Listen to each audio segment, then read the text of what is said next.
നമസ്കാരം. പുതിയ KPCC പ്രസിഡന്റിനെ തെരഞ്ഞെടുക്കാനുള്ള ആലോചനകൾ എങ്ങും നടക്കുകയാണ്.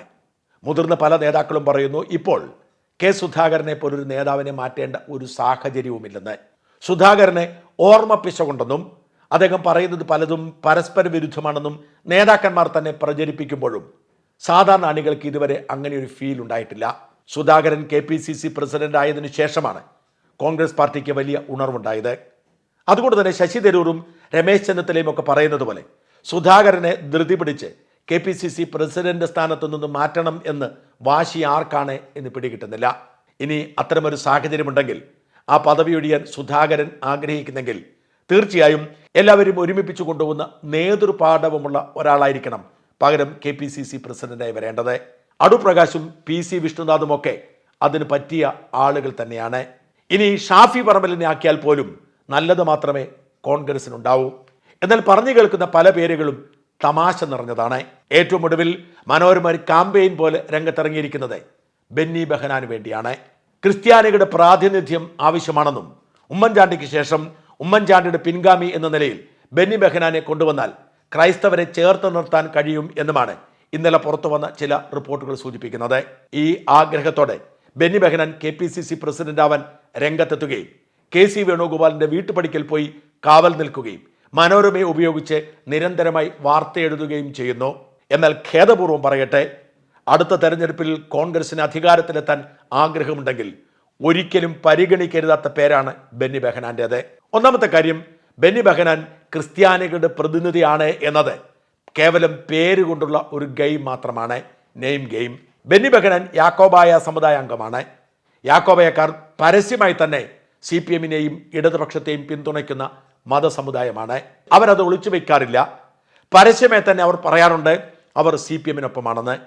CPM-ന്റെ വേദികളിൽ പ്രത്യക്ഷപ്പെടുന്നവരാണ് ഗ്രിഗോറിയോസ് മാർ കൂറിലോസ് തിരുമേനി അടക്കം യാക്കോബായ സഭയിലെ തിരുമേനിമാരും വൈദികരും. മാത്രമല്ല, ഇക്കഴിഞ്ഞ ലോക്സഭാ തെരഞ്ഞെടുപ്പിൽ ബെന്നി ബെഹനാൻ മത്സരിച്ചപ്പോൾ പരസ്യമായി തള്ളിപ്പറയുകയും ഇടതുപക്ഷത്തിന്റെ സ്ഥാനാർത്ഥിക്ക് പിന്തുണ പ്രഖ്യാപിക്കുകയും ചെയ്തിരുന്നു മാർ കൂറിലോസ്. ഓർക്കണം, യാക്കോബായ സഭാംഗമായ ഒരേ ഒരാളാണ് ഇക്കഴിഞ്ഞ ലോക്സഭാ തെരഞ്ഞെടുപ്പിൽ ഇന്ത്യയിൽ മത്സരിച്ചത്. എന്നിട്ടും ആ സമുദായ അംഗത്തെ തള്ളിപ്പറഞ്ഞുകൊണ്ട് പരസ്യമായി ഇടതുപക്ഷത്തിന് പിന്തുണ പ്രഖ്യാപിച്ചവരാണ് യാക്കോബായക്കാർ. വേണമെങ്കിൽ തങ്ങളുടെ സമുദായ അംഗം ജയിക്കുന്നെങ്കിൽ ജയിക്കട്ടെ എന്ന് കരുതി ആരെയും പിന്തുണയ്ക്കാതെ അകലം പാലിക്കാമായിരുന്നു, നിഷ്പക്ഷത കാട്ടാമായിരുന്നു. എന്നാൽ യാക്കോബായ സഭ അത് ചെയ്തില്ല. പകരം ബെന്നി ബെഹനാൻ അല്ല തങ്ങളുടെ സ്ഥാനാർത്ഥി, തങ്ങളുടെ പിന്തുണ CPM-നാണ് എന്നവർ പരസ്യമായി തുറന്നു പറഞ്ഞു. ആ പറഞ്ഞ മാർ കൂറിലോസിനെ തിരുത്താൻ സഭ ഔദ്യോഗികമായി രംഗത്ത് വന്നിട്ടില്ല.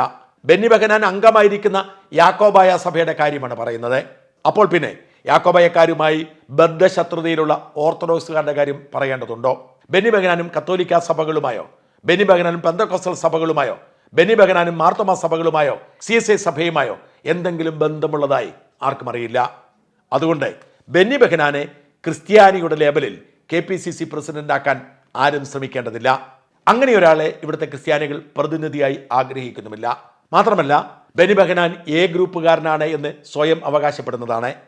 ഉമ്മൻചാണ്ടിയുടെ വിശ്വസ്തനായിരുന്നു. ഉമ്മൻചാണ്ടിക്ക് വേണ്ടി കൃത്യമായി ആസൂത്രണങ്ങൾ ചെയ്തിരുന്നു. അങ്ങനെയാണ് UDF-ന്റെ കൺവീനർ പോലുമായത്. എന്നാൽ അവസാന കാലത്ത് ഉമ്മൻചാണ്ടിയെ തള്ളിപ്പറയുകയും ഉമ്മൻചാണ്ടിയുടെ കുടുംബവുമായി അകലുകയും ചെയ്തു. ഉമ്മൻചാണ്ടി ബാംഗ്ലൂരിൽ മരിക്കുമ്പോൾ ഉമ്മൻചാണ്ടിയുടെ മൃതദേഹം നാട്ടിലേക്ക് കൊണ്ടിരുന്ന വിമാനത്തിൽ ഒരു സീറ്റ് ഒഴിവുണ്ടായിട്ടും ബെന്നി ബെഹനാനെ കയറ്റരുതേ എന്ന് ഉമ്മൻചാണ്ടിയുടെ ഭാര്യ ശാഠ്യം പിടിക്കുകയും പരസ്യമായി പറയുകയും ചെയ്തത് പകരം ഒരു വീട്ടുജോലിക്കാരിയെ ആ വിമാനത്തിൽ കൊണ്ടുവന്നത് എത്രമാത്രം അകലമുണ്ടായിരുന്നു എന്നതിന് തെളിവാണ്. തൃക്കാക്കരയിൽ ഉമാ തോമസ് മത്സരിക്കാൻ നേരം പരസ്യമായി തന്നെ ഉമ്മൻചാണ്ടിയുടെ ഭാര്യ ഉമാ തോമസിനോട് പറഞ്ഞതാണ് മറ്റാരെ വിശ്വസിച്ചാലും ബെന്നി ബെഹനാനെ വിശ്വസിക്കരുതെന്ന്.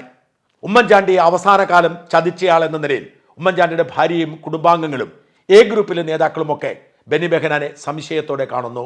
പക്ഷെ എന്നിട്ട് ബെന്നി താൻ A ഗ്രൂപ്പുകാരനാണ് എന്ന് പറഞ്ഞ് ആ വകുപ്പിൽ KPCC പ്രസിഡന്റ് ആകാൻ ശ്രമിക്കുകയാണ്. അതായത് മറ്റു ഗ്രൂപ്പുകളുടെ അല്ല, A ഗ്രൂപ്പിന്റെ പോലും പിന്തുണ ബെന്നി ബെഹനാനില്ല എന്നർത്ഥം. അതിനേക്കാളൊക്കെ ഗൗരവമായ രണ്ട് കാര്യങ്ങൾ കൂടി പരിഗണിക്കാതിരിക്കരുത്. KM മാണിയുടെ മരണത്തിന് ശേഷം ജോസ് K മാണിയെ UDF-ൽ നിന്നും ചവിട്ടി പുറത്താക്കിയത് ബെന്നി ബെഹനാൻ UDF കൺവീനർ ആയിരുന്നപ്പോഴാണ്. മറ്റ് നേതാക്കളെയൊക്കെ അത്ഭുതപ്പെടുത്തിക്കൊണ്ട് എല്ലാവരെയും നിരാശപ്പെടുത്തിക്കൊണ്ട് വേണമെങ്കിൽ പുറത്തു പൊക്കോളൂ എന്ന് പറഞ്ഞ് ജോസ് K മാണിയെ ചവിട്ടി പുറത്താക്കുകയായിരുന്നു ബെന്നി ബെഹനാൻ. ക്രൈസ്തവ സമുദായത്തിന് ഇടതുപക്ഷവുമായി ചങ്ങാത്തമുണ്ടായത് ബെന്നിയുടെ ഈ നിലപാട് മൂലമാണ്. ഇന്ന് ക്രൈസ്തവരുടെ പിന്തുണയില്ല എന്ന് UDF തിരിച്ചറിയുമ്പോൾ, അതിനുവേണ്ടി ബെന്നി ബെഹനാനെ കൊണ്ടുവരുമ്പോൾ ക്രൈസ്തവരെ ഏറ്റവും കൂടുതൽ വെറുപ്പിച്ച ആളാണ് ബെന്നി ബെഹനാൻ എന്ന് മറക്കരുത്. കേരള കോൺഗ്രസിനെ LDF പാളയത്തിലേക്ക് തള്ളിവിട്ട, ചവിട്ടി പുറത്താക്കിയ ബെന്നി ബെഹനാൻ ക്രൈസ്തവരുടെ പ്രതിനിധിയായി KPCC പ്രസിഡന്റ് ആകുന്നത് ക്രിസ്ത്യാനികളോട് കാട്ടുന്ന ഏറ്റവും വലിയ അവഹേളനമാവും. ഒരു കാര്യം കൂടി പറയാതിരിക്കാൻ നിവർത്തിയില്ല. 2020 എന്ന പ്രസ്ഥാനത്തിന് തുടക്കമിട്ടത് വാസ്തവത്തിൽ ബെന്നി ബെഹനാനാണ്. കിറ്റക് സാബുവിനോടുള്ള വ്യക്തിവിരോധം മൂലം സാബുവിനെതിരെ ഗൂഢാലോചന നടത്തിയതിന് മുമ്പിൽ നിന്നത് ബെന്നി ബെഹനാനായിരുന്നു. ബെന്നിയെ നിലയ്ക്ക് നിർത്താൻ കോൺഗ്രസ് നേതൃത്വത്തിന് കഴിയാത്തതുകൊണ്ടാണ് വാസ്തവത്തിൽ 2020 തുടങ്ങിയത്. ഇടതുപക്ഷത്തെ സഹായിക്കുക എന്ന ലക്ഷ്യത്തോടെ തുടങ്ങിയ 2020 പിന്നീട് ഇടതുപക്ഷത്തിന്റെയും ശത്രുവായത് ചരിത്രത്തിന്റെ ഭാഗം. പക്ഷെ ബെന്നി ബെഹനാനെ പോലെ ഒരു നേതാവ് അവിടെ ഉണ്ടായിരുന്നില്ലെങ്കിൽ കിറ്റക് സാബു 2020 എന്ന പ്രസ്ഥാനം തുടങ്ങുമായിരുന്നില്ല. കുന്നത്തുനാട് അടക്കം കോൺഗ്രസിന്റെ കുത്തക സീറ്റുകൾ പലതും നഷ്ടപ്പെടാൻ കാരണമായിരിക്കുന്നത് 2020 ആണ് എന്ന് മറക്കരുത്. 2020യുടെ സ്ഥാപകൻ എന്ന നിലയിൽ വേണം ബെന്നി ബെഹനാനെ UDF കരുതലോടെ കാണാൻ. ഇത്തരം ഒരുപാട് പ്രസക്തമായ വിഷയങ്ങളുള്ളപ്പോൾ ബെന്നി ബെഹനാനെ KPCC പ്രസിഡന്റാക്കാൻ നടത്തുന്ന ഏതു നീക്കവും ചില വ്യക്തി താല്പര്യം മാത്രമാണെന്നും കോൺഗ്രസിനും UDFനും ഒരു ഗുണവും ചെയ്യില്ല എന്നും ദയവായി തിരിച്ചറിയുക. അതിനേക്കാൾ എത്രയോ നല്ലതാണ് അടൂർ പ്രകാശോ PC വിഷ്ണുനാഥോ ഷാഫി പറമ്പിലോ ഒക്കെ ക്രിസ്ത്യാനികളുടെ പേര് പറഞ്ഞുകൊണ്ട് ബെന്നി ബെഹനാനെ KPCC പ്രസിഡന്റാക്കി 2026 നടക്കുന്ന നിയമസഭാ തെരഞ്ഞെടുപ്പിൽ പിണറായി വിജയനെ മൂന്നാമത് മുഖ്യമന്ത്രിയാക്കാൻ ദയവായി കോൺഗ്രസ് കൂട്ടുനിൽക്കരുത്.